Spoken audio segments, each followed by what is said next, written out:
Hello, Airline Baptist Church. My name is John Callahan, and my wife's name is Sherry. My son's name is Thomas, and he's 16, and my daughter is Hannah, and she's 11.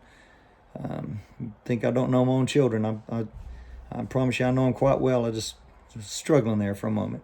But anyway, yeah, we're living in some strange times, aren't we? And if you don't believe it, just go to the grocery store. And all the aisles are marked. You have to walk a certain way in the grocery store. You can't just pick your way that you want to walk. And if you happen to accidentally or on purpose walk the wrong way, you're going to, at the very minimum, get some dirty looks. You're going to probably be confronted, or someone will tell the manager on you.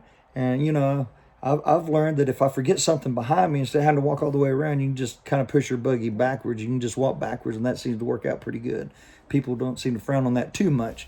But who would have thought we'd not see toilet paper in America for the last 4 weeks on the shelves? I mean, the things that are happening that's never happened before, like Easter being celebrated at home online. I mean, that was so strange, but yet beautiful.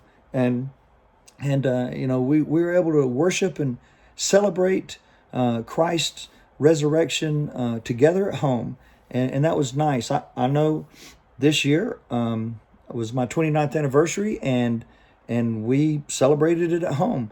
But prior to the anniversary, my wife, I told my wife, I said, I'm having trouble getting you the right gift, and she told me very nicely. She said, since there's a pandemic, I didn't have to get her a gift, and I was so relieved. I really was. And now that it has passed, I'm thinking it may have been a trick. I'm kind of concerned about it, and you may want to pray for me for this situation. But anyway, at the time, I thought she was just letting the pandemic give me a bye year. But anyway, so many things have changed, and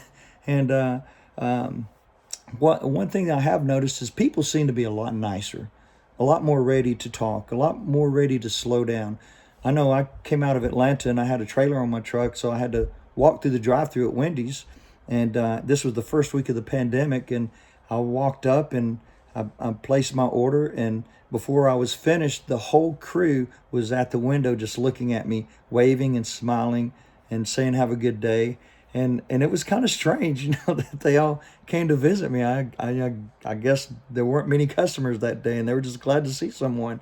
But I'm also seeing that in the neighborhoods. I'm seeing people walk, and I'm seeing people stopped on the sidewalks and in yards just talking to each other. And that's really good because, for so long, we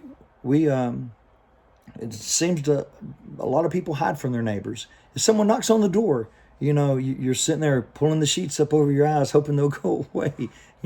I think we've all done that. But when I was a kid, if someone rang on the doorbell, I mean, we were like ravaged animals just racing to the door, tackling our siblings, trying to get there first to see who's there. And we have become more like a back porch society. But now when someone rings the doorbell, my whole family goes to the door to see who it is. And I think that's a great thing. Jesus said that we should love our neighbors as we love ourselves. And I happen to love myself. I do. I'm be transparent here. I love myself a whole lot. But what that means is I need to love my neighbors a whole lot too.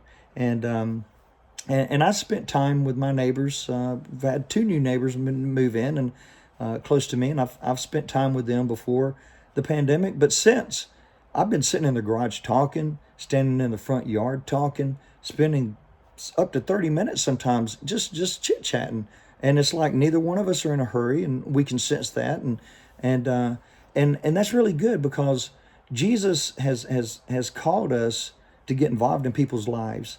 And what we don't want to happen, I know what I don't want to happen is one day when I die and go to heaven, and I'm sitting at heaven having a great time, fellowshipping, eating grapes, just doing all kinds of great things. And then I see my neighbor over there coming up to the great white throne judgment seat of Christ. I mean, that, and he's saying, well, right there's John. He lived right next door to me. and he never told me about you. As a matter of fact, he never even invited me to church. And I'm like, wait a minute. No, shrugging my shoulders, going, man, Jesus, he saw me drive out of my driveway every Sunday going to church, and he didn't think I was going to the grocery store. He knew I was going to church. Isn't that enough? Well, it's not enough. It's not enough just to be a visual example. When we can get involved in people's lives, that's what we need to do. And Christ calls us to get involved in people's lives and to invest in people's lives. And when you do that, then you'll earn the right to invite them to church. You'll have a more powerful presentation, a more drawing for them to want to come to church with you. And that's where we need to be, because God can work through fear. And there's a lot of fear out there. There's fear of people getting sick. There's fear of people losing their jobs. People are fearing the economy of America just falling apart. And each one of these fears are kind of pitted against each other. The people fearing the economy is going to be lost, or wishing people would just get over this, fear of sickness. And the people that are fearing sickness are wishing that other people weren't so focused on the economy. We don't need to be divided. And the media is driving fear. I mean, the other day I was driving down the road and I sneezed in my own hand. I thought, oh, great, gave myself corona. I mean, that's just where the media is pushing us. But God can work through this. And we just need to be there for our family. We need to be there for our church family, for our friends, our neighbors, and we need to be about unity. And so I hope this has encouraged some folks, and I hope you all have a nice day. I appreciate your time.